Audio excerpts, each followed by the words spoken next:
Hi, I'm Dr. Jared Garrison. I'm the Glenn County Health Officer, and I'm meeting today with the Schroers. And first, I'd like to thank you guys for joining and sitting down and talking to me for a few minutes. Sure.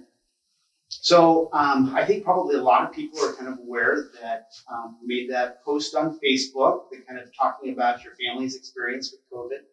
And I think it got shared 3.1 thousand times. Do you mind kind of recapping? Sure. What was on that Facebook post? And yeah, so I kind of just started with a timeline so people could kind of follow when our symptoms started, when our exposure was. So we were exposed actually in our house. We just brought him home from the hospital a week prior. And we were exposed on June 25th. My father-in-law came over to help install flooring in our bathroom. And unknowingly to us, he had a tickle in his throat that he thought was just something that he kind of has some problems with tonsils and always has for most of his life. Mm-hmm. So he didn't think anything of it. Mm-hmm. And then that night he went home from our house and got fever, started getting shortness of breath. And on Saturday, the 27th, that's when he went to the ER because he couldn't breathe very well and tested positive for COVID, and then called us and told us.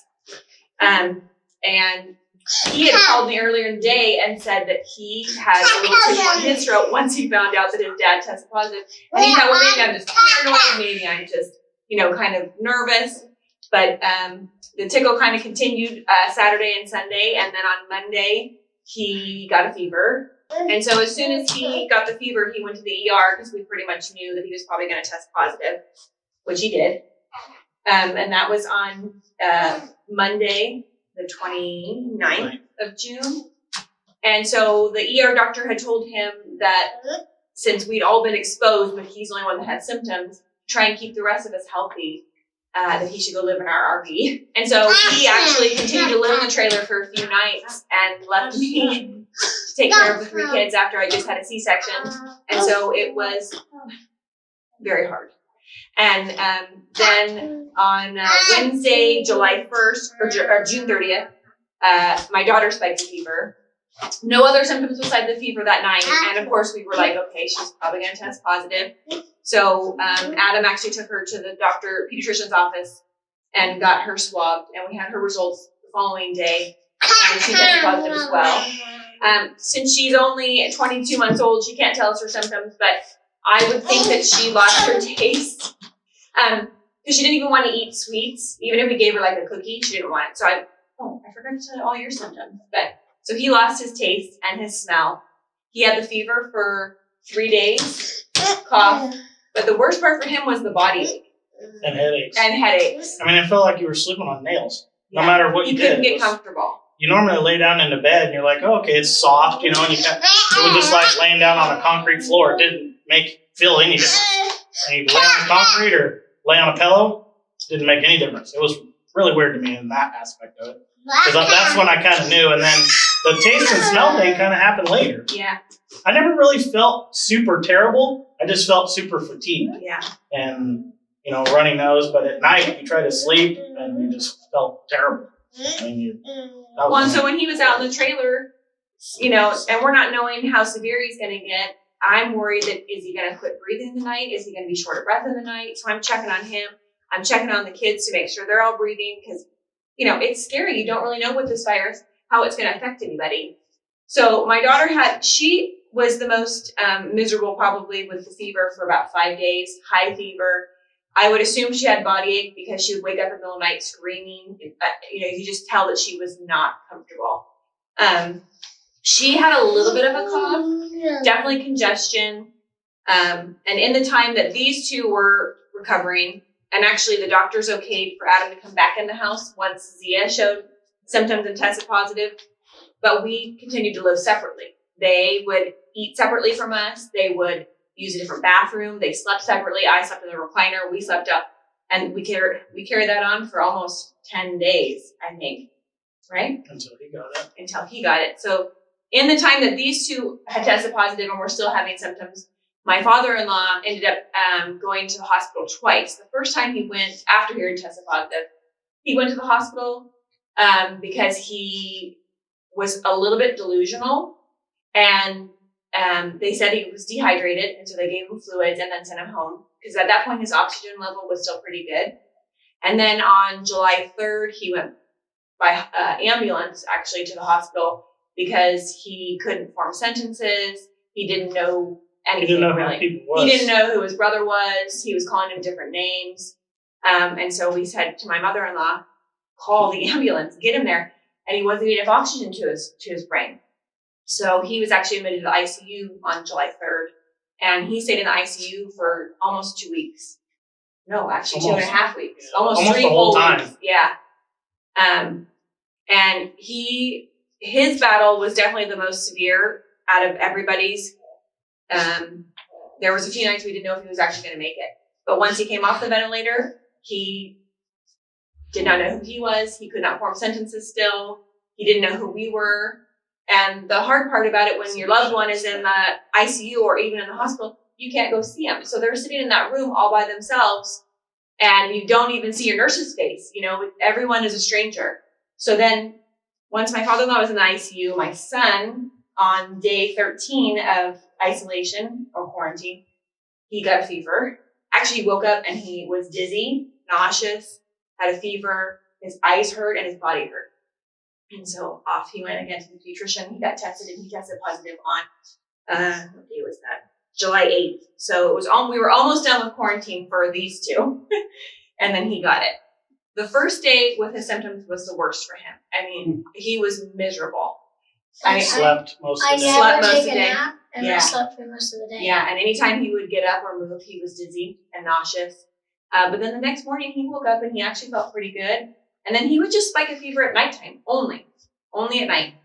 So he had a fever for 3 days, I think, and then he was pretty good. But in that time, we had to worry about keeping this little guy healthy, keeping myself healthy. So again, when he Now tested it's up. positive, he went onto their side of the house and he started eating away from us and sleeping away from us. And I swear it helped just to stay away because, they never got a fever or anything. So I don't know, if they were just lucky or I think they probably had it because he did get a runny nose and stuffed up. And I got congested and I had a really bad headache. And I was fatigued, but I was also just had a baby, taking care of everybody, just had to see. And I did lose a little bit of my taste. But I never got tested because I didn't have a fever, I guess, is what the and we were Health locked said. down anyway. So they said, we're we're not going anywhere. We're It going to doesn't stay. really change what you guys were doing. Right. No, it didn't. Right. If they said yes, we still weren't going anywhere. Yeah. Right. So, we had an X amount of time. We just considered as soon as he got it, they were exposed. Yeah. So then we just started over and kept going. It was definitely the scariest experience I've ever lived, having to worry about my kids, especially the ones that can't talk to me and tell me, like, are they having shortness of breath? Is he having problems breathing? Any little grunt he would make in the night, I just, do we need to go take him to the hospital? I just had myself worked up for 3 weeks, basically. And then you're worried about my father-in-law. And then along with my father-in-law, his brother also ended up in the ICU he went to the hospital on July 3rd too, but he stayed out of the ICU for a few days. But then he ended up there too. He was in the ICU, and then his wife also ended up in the ICU. They ended up, they didn't need a ventilator, but they were on there's like different steps of oxygen machines, and they were on the full face, which One is step one below. step away from the ventilator, basically. And then their son got sick. And then their son got it, and my mother-in-law also got it. So we have a lot of family members. I think there was 8 total that all ended up testing positive, and they all had different symptoms. So it's been crazy. It's been hell, honestly. It's been hell.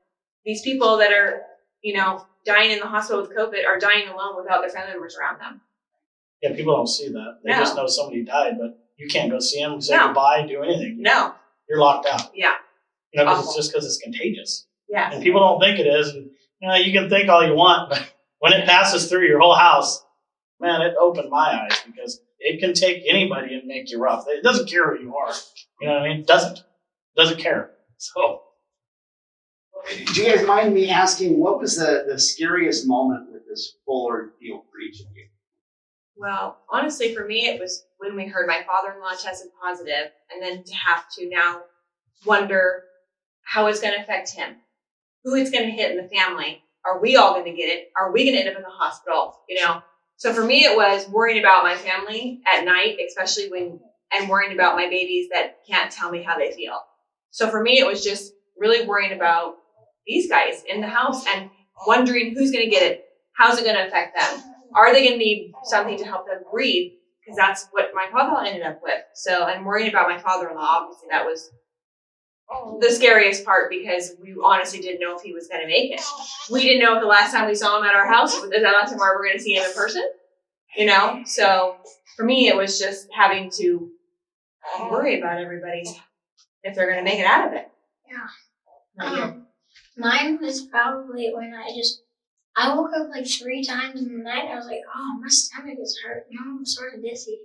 And then when I woke up, my eyes were hurting, my head was hurting, my whole body was hurting. And I just started to walk around and I was like, ooh. And definitely when I heard that my grandpa got on the ventilator. Right. Well, definitely my father. Yeah. I mean, obviously I was concerned with my family, but we were kind of in the motion of dealing with that. And then when you get called, you know, and I can't talk to him. Right. So we just have to call a caseworker or, you know, a nurse. And they said, well, he's not good. And we put him on as soon as I heard ventilator, you know, and I know that's not good. We felt doomy and gloomy at Yeah, that it was, point. I mean, when he's been the strongest part of your life, you know, your dad, anybody's dad is, you know, the guy you look up to. Yeah. So when he's out, you know, down and you can't see him or talk to him or, you know, it's like one thing if somebody's sick, you know, you can go talk to them and see him and see their face and check on them, but it's just a phone call. And then you sit there and think that he's just there alone, not knowing anybody. Yeah, You know? it's definitely the worst for me. Yeah, definitely. Thank you guys for sharing.